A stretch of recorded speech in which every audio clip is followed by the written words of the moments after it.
Começaria, então, dizendo o seguinte: o que é boa política?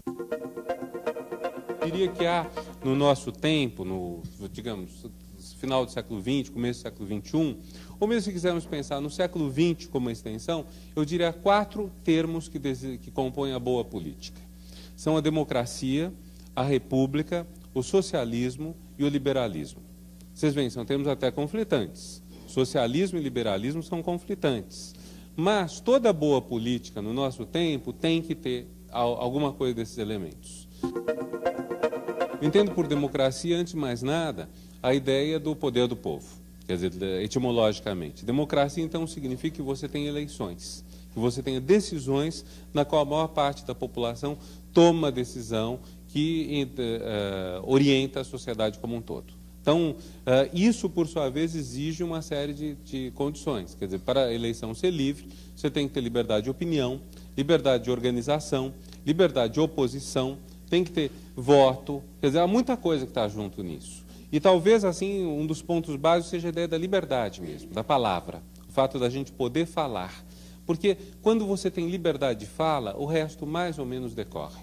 Quer dizer, é muito difícil alguém ter liberdade de fala e se contentar com isso. Se nós tivermos liberdade de fala, seja na empresa, seja no curso, na faculdade, seja na família, essa liberdade resulta em ações.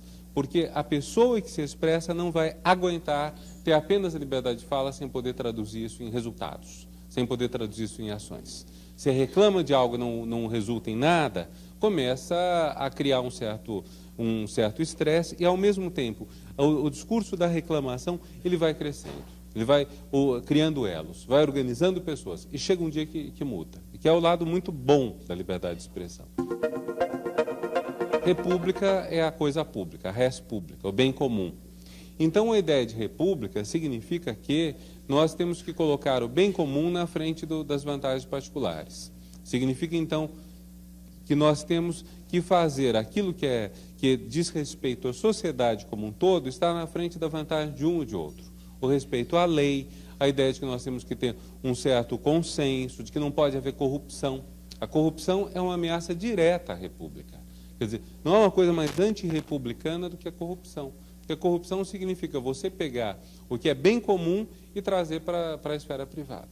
E, infelizmente, no Brasil isso é muito forte, não só por desonestidade, mas porque o Brasil tem uma longa tradição de confusão entre a dimensão pública e a dimensão privada.